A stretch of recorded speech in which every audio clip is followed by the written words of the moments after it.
E aí, galera? Tem alguém aí do outro lado? Tudo bem? É o professor Leandro e hoje nós vamos conversar um pouquinho, dando continuidade ao módulo 1 da apostila de vocês. Nós vamos discutir um pouquinho sobre um tema caríssimo ao início do século XX, que é a Revolução Russa. Depois que nós terminarmos o assunto Revolução Russa, nós começaremos a discutir também um pouco sobre a crise de 1929. Em alguns autores, nós vamos sentir o seguinte tema, né? A crise do capitalismo, a primeira grande crise do sistema capitalista. Enquanto historiadores, o nosso papel é analisar os fatos, as narrativas também, mas analisar principalmente os fatos que foram importantíssimos no período posterior à Primeira Guerra Mundial.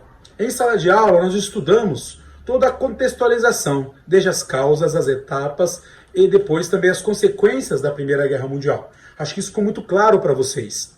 Na nossa aula de hoje, nós vamos discutir um evento que acontece durante a Primeira Guerra Mundial, que é a Revolução Russa.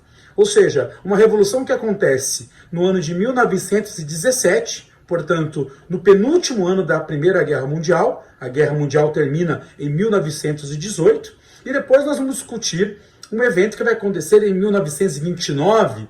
E esse evento de 1929 ele vai ser um marco importante, porque são também 10 anos antes da Segunda Guerra Mundial.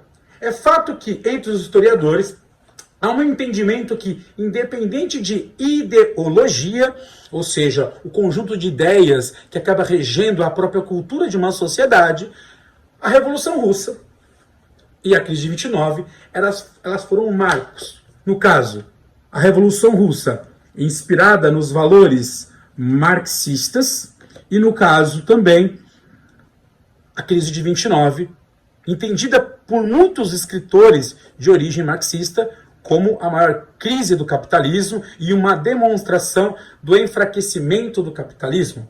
Entretanto, autores de origem liberal, posteriores a 1929, vão questionar esse tipo de argumento, dizendo que não, foi uma grande crise do capitalismo. O capitalismo ele tem uma organização econômica cíclica e o capitalismo posterior a esta data, 1929, se reergueu.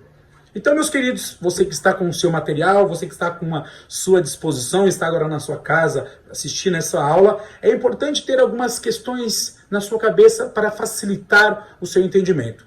Primeira coisa, nós havíamos falado durante as aulas que no final do século XIX e no início do século XX, a sociedade passava por uma grande transformação. E quando eu falo uma grande transformação e eu falo a sociedade, eu estou praticamente falando sobre a sociedade europeia. Sim, ainda havia muitos conflitos provenientes dos chamados revanchismos, dos movimentos étnicos, ou dos movimentos chamados nacionalistas. Havia ainda grandes problemas provenientes do chamado neocolonialismo ocorrido no continente asiático e no continente africano, e isso ainda somado a uma grande guerra que matou entre 10 e 17 milhões de pessoas, que foi a chamada Grande Guerra, nome colocado por até então o historiador britânico Eric Hobsbawm.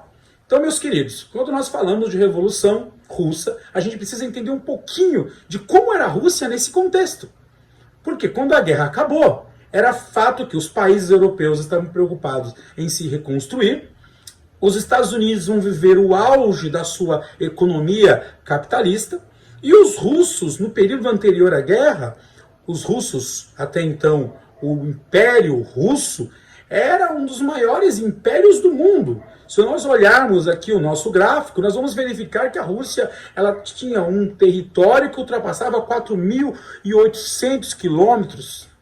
Era formado por mais de 100 diferentes grupos étnicos. Lógico, a maioria era chamada maioria russa, mas nós tínhamos, especialmente nas pontas ali, ou mais para o interior, para o lado asiático da Rússia, uma centena de etnias diferentes. É óbvio que nós não tínhamos, então, portanto, uma Rússia homogênea. Nós tínhamos uma Rússia heterogênea.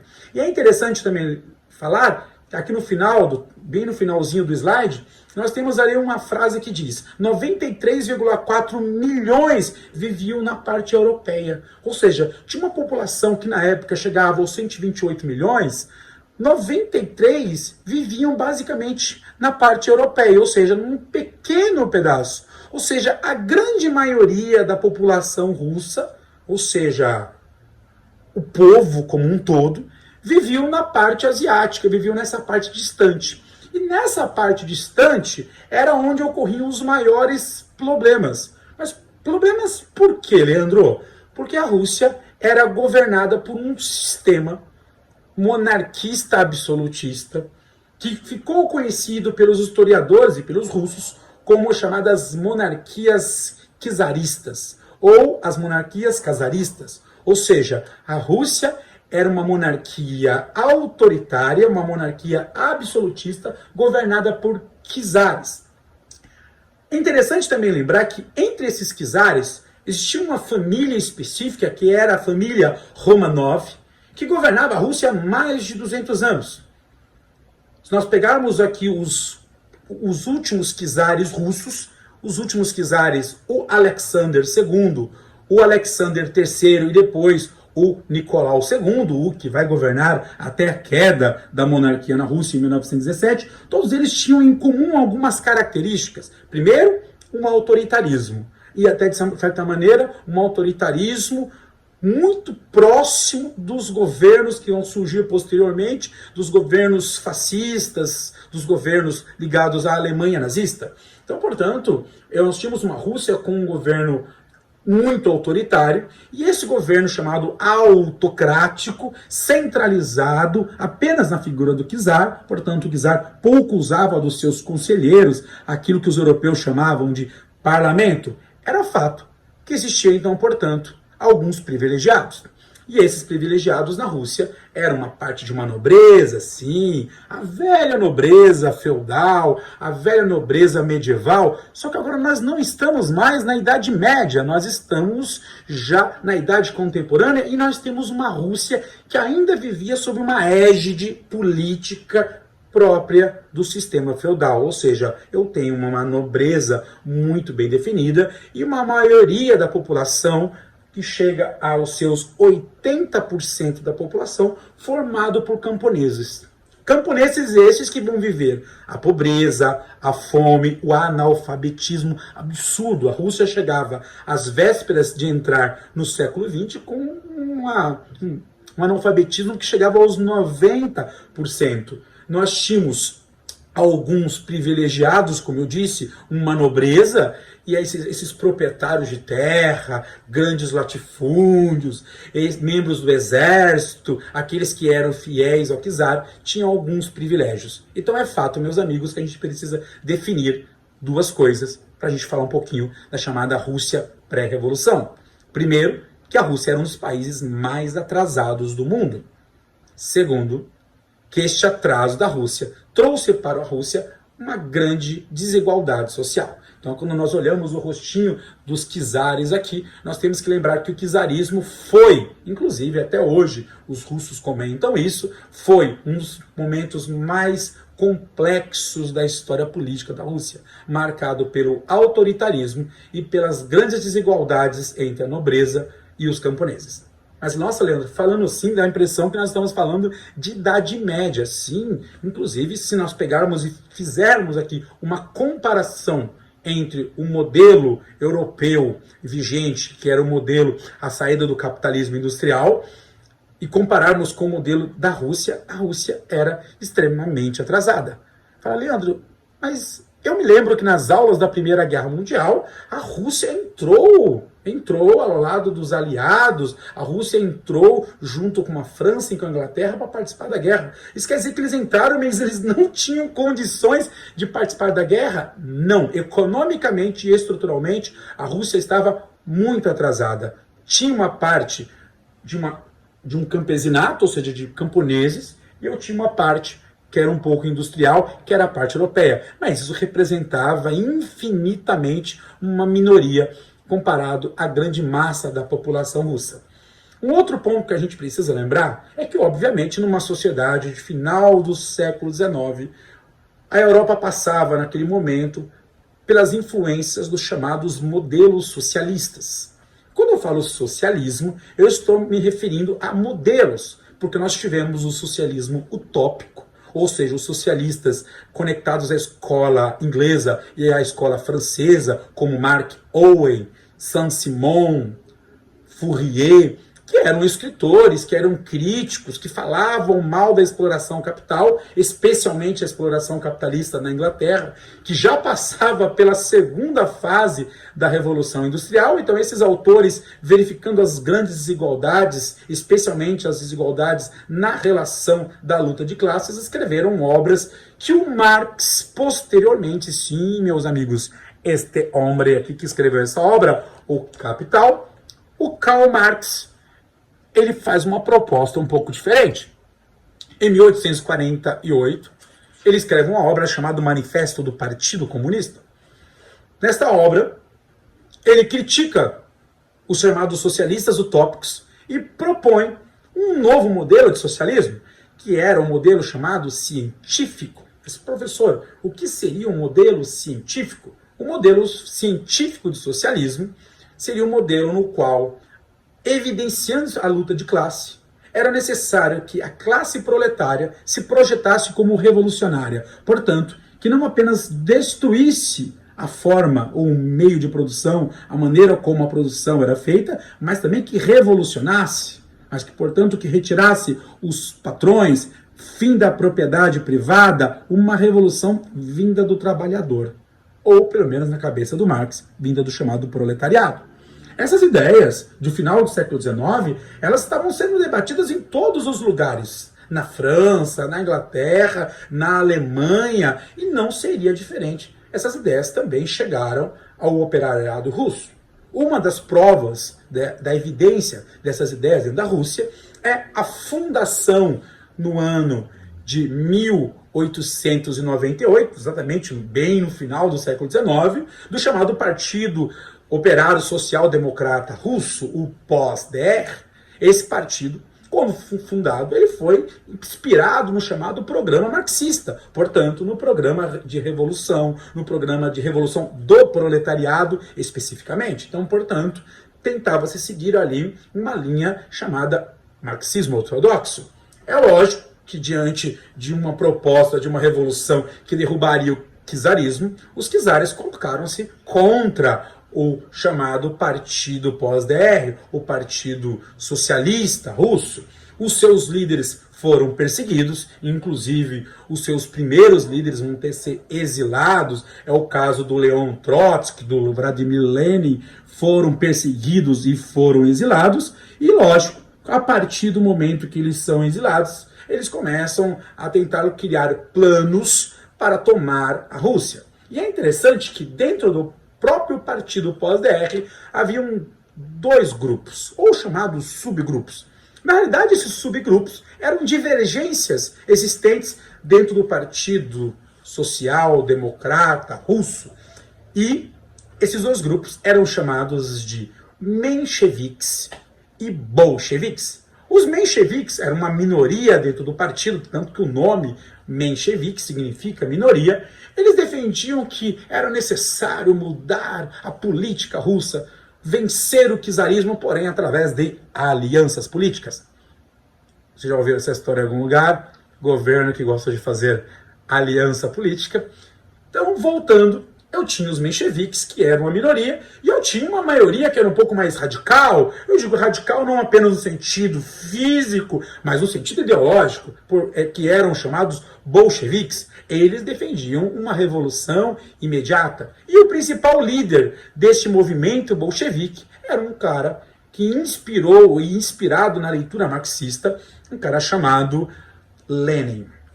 Lenin, aliás, juntando-se com os mencheviques, apesar de ser um bolchevique, ele faz uma proposta, eles criam uma petição no ano de 1905, portanto o partido foi criado em 1898, 7 anos depois eles criam uma grande petição, um grande documento para levar para o Palácio de Inverno de São Petersburgo, onde residia a família Romanov, onde residia Nicolau II.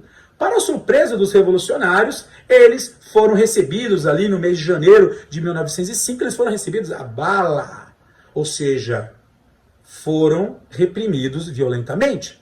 Até se alegava alguns autores que a manifestação era teoricamente pacífica, apesar de estar sendo organizada por grupos radicais, como os bolcheviques. Mas até então não havia se usado armas contra eles, e o grande czar Nicolau II utiliza de armas e manda matar e manda afastar do Palácio de São Petersburgo, o Palácio de Inverno, no ano de 1905, todos os manifestantes. Esse episódio, inclusive, ganhou um nome, está aqui, ó, uma charge do ataque, no fundo ali tem o Kremlin, e o exército russo atacando os manifestantes bolcheviques e mencheviques. Esse episódio ganhou o nome, por acontecer no domingo, ganhou o nome de Domingo Sangrento. Vocês perceberam que aqui do lado nós temos a figura de 3 lideranças importantes do Partido Social Democrata Russo.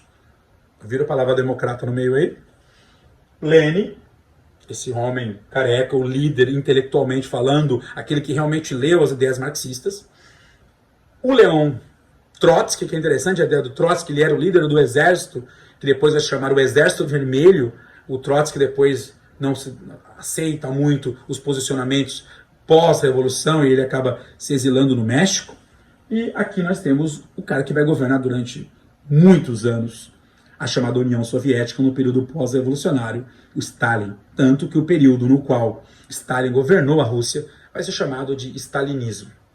O que a gente precisa pensar, então? Espera aí, Leandro. Então, os revolucionários fizeram um movimento criticando o autoritarismo do czar e tentando melhorar as suas condições. Inspirados nos valores marxistas, eles foram à frente do Palácio de Inverno de São Petersburgo e manifestaram-se e foram violentamente reprimidos. Até aí tudo bem. E depois de 1905?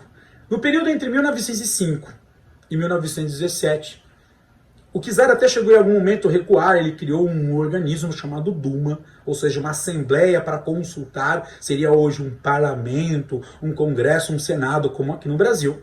Só que a Duma ela praticamente era ineficiente, ou seja, ela era um organismo consultivo, portanto não deliberativo, ela não poderia deliberar, e as poucas vezes que ela foi chamada, os integrantes da Duma, muitos bolcheviques, muitos mencheviques ali dentro, eles não tinham um poder de escolha.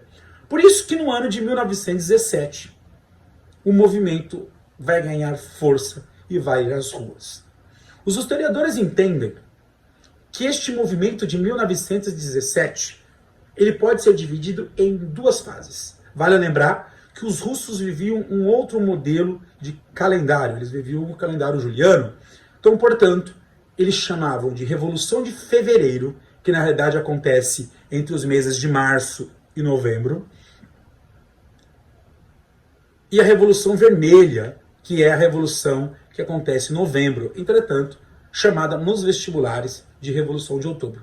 Então é para não confundir. Então nós temos uma revolução em fevereiro e uma revolução em outubro. Entretanto, a Revolução de Fevereiro, no nosso calendário, que é o gregoriano, aconteceu em março, e a Revolução de Outubro aconteceu em novembro, lembrando a discordância aqui entre os calendários. Mas independente dessas polêmicas sobre calendários, a gente precisa separar o que aconteceu em cada fase e por que teve uma segunda. Por que teve uma revolução em fevereiro? Essa revolução de fevereiro ela não deu conta de todos os anseios da população? Sim. Veja, por exemplo, o que aconteceu na fase de março, a fase da Revolução Branca, a Revolução de Fevereiro.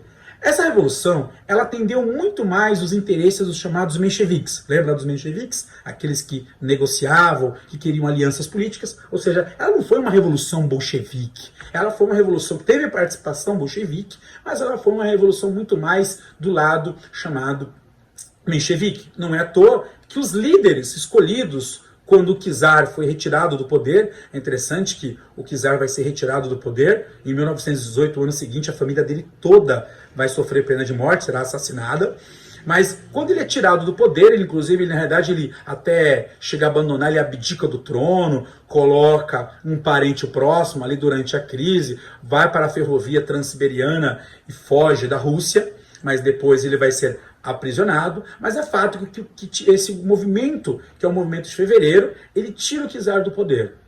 Como eu falei para vocês, esse movimento ele é muito mais menchevique, tanto que o governo provisório instalado ficou sob Lvov e sob Kerensky, Lvov e Kerensky eram debatedores, eram membros do Partido Social Democrata Russo e eram ligados à linha chamada menchevique. E eles fizeram até algumas mudanças, atenderam algumas demandas, por exemplo, uma das demandas era a diminuição das horas de trabalho. Você trabalhava muito, então trabalha aquela ideia, os russos trabalhavam entre 12 e 13 horas, e agora se colocou uma norma para trabalhar 8, inclusive boa parte das leis trabalhistas posteriores a essa data vão seguir essa organização temporal.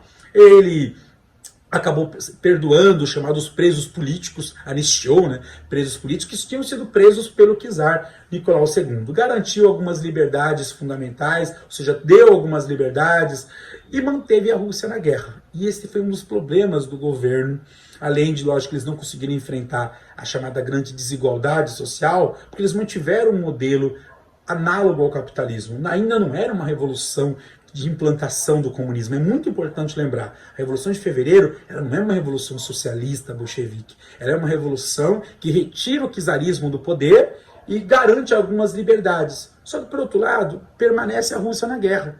A Rússia permanecendo na guerra aumentava muito mais, não apenas o desespero da população, mas aumentava também os custos, porque as guerras custam muito. Não é à toa que, seguindo o nosso calendário, em abril, eles vão postar o Lenin escreve um texto chamado As Teses de Abril. E essas teses de abril elas são espalhadas por toda a parte russo-asiática, né? A parte europeia estava mais tranquila com o governo de Lvov e Kerensky, mas o restante da Rússia, ou seja, a grande maioria, inspirados pelas ideias das teses de abril, propõe que não é preciso fazer uma revolução dentro da revolução, portanto, meses depois, nós vamos ter uma revolução vermelha. E aí você já entendeu, Revolução Vermelha é diretamente a chamada Revolução Socialista. Os bolcheviques tomam o poder, Lenin organiza o Partido Comunista agora dentro da Rússia, ele cria uns conselhos, ele consegue firmar paz com a Alemanha, ele tira a Rússia da guerra, ou seja, ele atende alguns anseios da população. Só que, por outro lado, ele também faz algumas normas próprias do chamado marxismo ortodoxo, entre elas o confisco da propriedade privada. E isso, de certa maneira, faz com que a economia russa fique muito estagnada. Ou seja, a Rússia ela não consegue evoluir tanto quanto ele pensava, porque num poder teórico, Marx escreveu em 1848 até 1847 algumas obras, e as obras elas eram de poder teórico. Agora, nós estamos falando de uma aplicação de teoria no modelo de Estado, no modelo político. Então, a forma como foi implantada fez com que houvesse ali uma estagnação da economia. Por isso que não foi simples. Por isso que o período aqui, de 1918 a 1920, nós vamos ter uma verdadeira guerra civil. Primeiro, aqueles que ainda queriam que a monarquia czarista voltasse.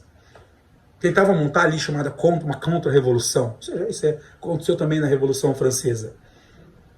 Estes contra-revolucionários eram apoiados, inclusive, por potências como França, Japão e Inglaterra, que já temiam que o socialismo implantado dentro da Rússia se espalhasse por outras partes do continente, como depois aconteceu durante o período pós-1922, quando acontece a chamada formação da União Soviética.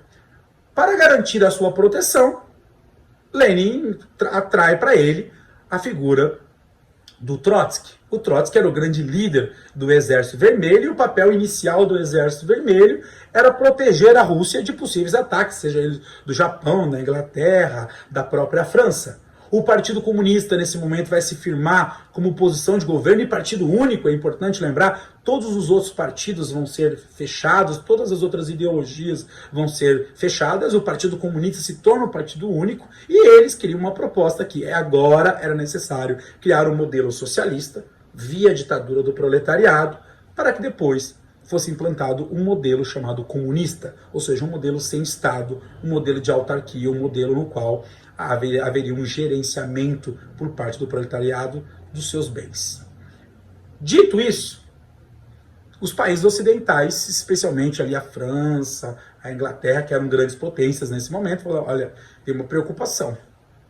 Os caras estamos em 1920 para 1921, os russos começaram a formar um império que era maior do que os impérios czaristas, porque agora eles eram unidos por uma perspectiva ideológica. E o Exército Vermelho marchava sobre o leste europeu e transformava o leste europeu em países, ou no caso, os países que estavam no leste europeu, em países chamados socialistas. Nesta perspectiva, o que a gente precisa lembrar aqui para vocês? A Rússia, ela tem um problema econômico, que é a estagnação política.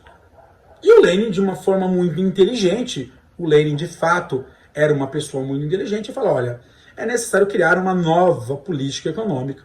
E essa nova política econômica, ela seria norteada por um princípio. Esse princípio seria alguns passos para trás, para depois dar passos para frente. É a chamada NEP, que ela misturava valores capitalistas, por exemplo, a ideia de empresa, a ideia de indústria, de capital privado. Só que o Lenin tinha um plano. Quando a economia se estabilizasse, ele ia retirar as empresas do controle privado e ia transformar todas as empresas em indústrias estatais. Então, ou seja, a NEP, ela foi um passo para trás, para depois dar um passo para frente. E ela misturou valores capitalistas com valores socialistas. Um outro ponto interessante da Revolução é que depois de 1917, o Lenin assume o poder, ele vai ficar até praticamente a entrada de 1924. Quando o Lenin morreu, não foi assassinado, mas quando o Lenin morreu, a Revolução era um sucesso. Ela era um sucesso pelo ponto de vista de estratégia política. Só que ele teve dificuldade para dizer quem seria o seu sucessor. Por isso, quem seria o sucessor de Lenin? Dentro do Partido Comunista, do Partido Russo, havia, até uma certa maneira, uma divisão muito grande. De um lado, tinham aqueles que defendiam que o Trotsky deveria ser o sucessor natural, até porque era o líder do Exército Vermelho, é um cara que desde o princípio da Revolução estava com ele, mas por outro lado tinha um cara que era da inteligência do partido, já militava desde o final do século XIX dentro do partido, que era o Stalin. Então eu tinha o Trotsky de um lado e eu tinha o Stalin do outro. E é interessante que a proposta deles era uma proposta bastante diferente. Enquanto o Stalin defendia que o socialismo deveria ser primeiro firmado dentro da União Soviética, eu tenho um Trotsky que falava, não, esse é o momento de espalhar. E perceba que tem uma diferença sutil aqui. O Trotsky queria fazer uma revolução rápida, levar o socialismo a diversas partes do mundo, sem que ele fosse necessariamente implantado ali, fundamentado dentro da própria Rússia.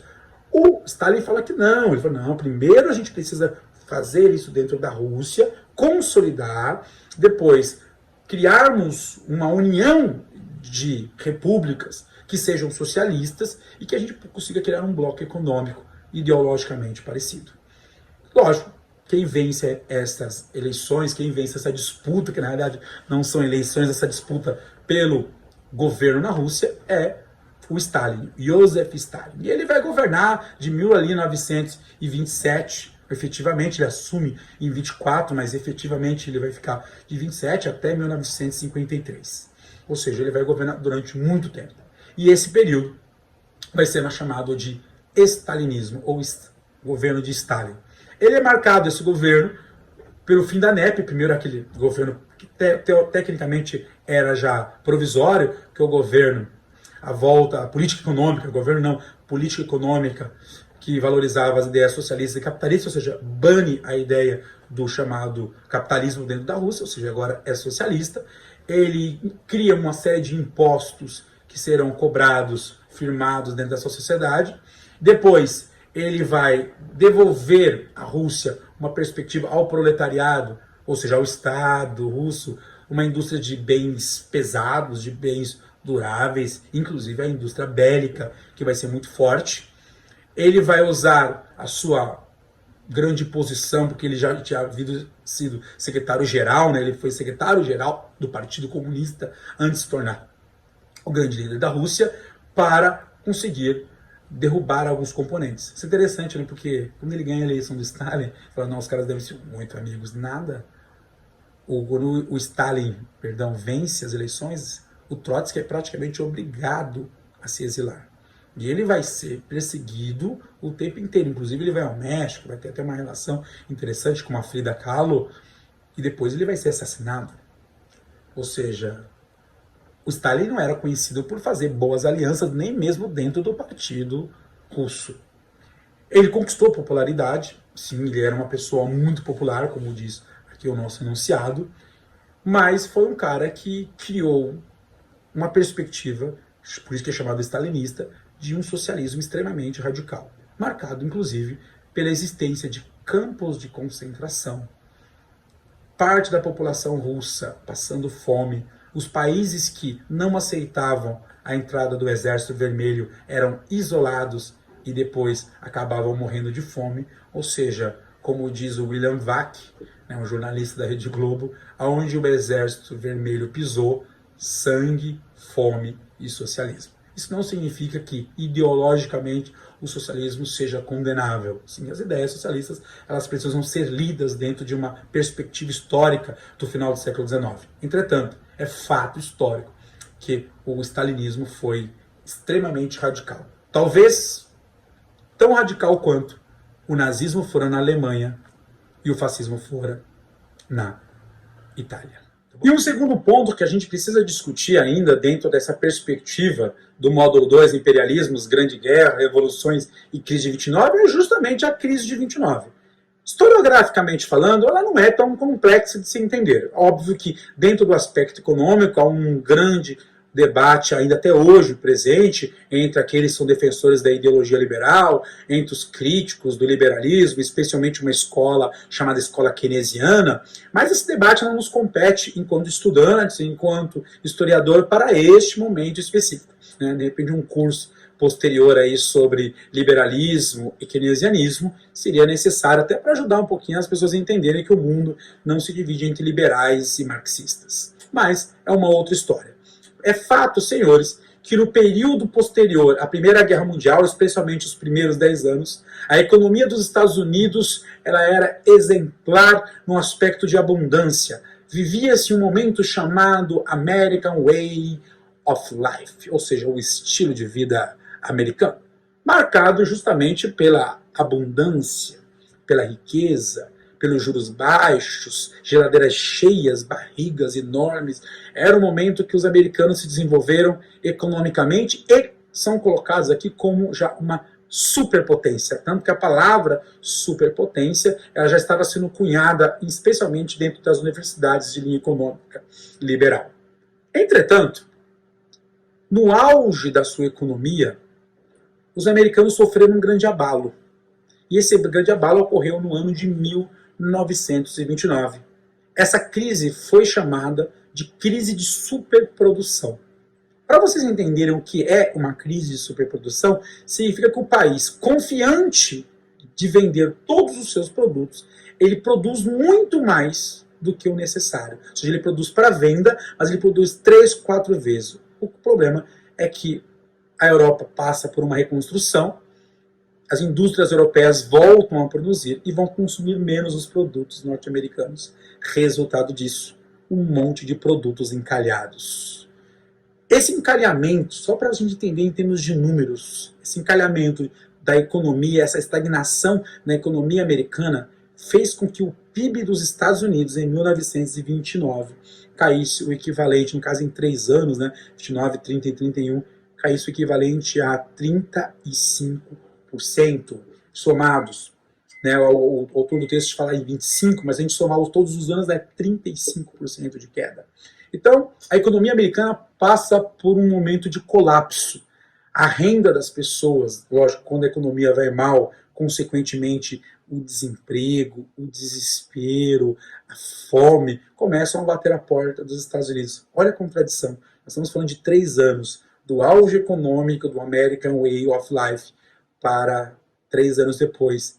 Desespero, gente se suicidando. Aliás, foi um momento de grande manifestações, suicídios, as pessoas indo às ruas, essa crise de superprodução. Teve inclusive um dos marcos, né? 29 de outubro de 1929 é o dia em que a Bolsa de Nova York ela vai ter um break, ou seja, ela vai quebrar, ou seja, é a queda da Bolsa, o crack da Bolsa de Nova York. As ações ficaram tão baratas, ou seja, tão desvalorizadas que todos tiraram os seus valores, os seus investimentos da Bolsa.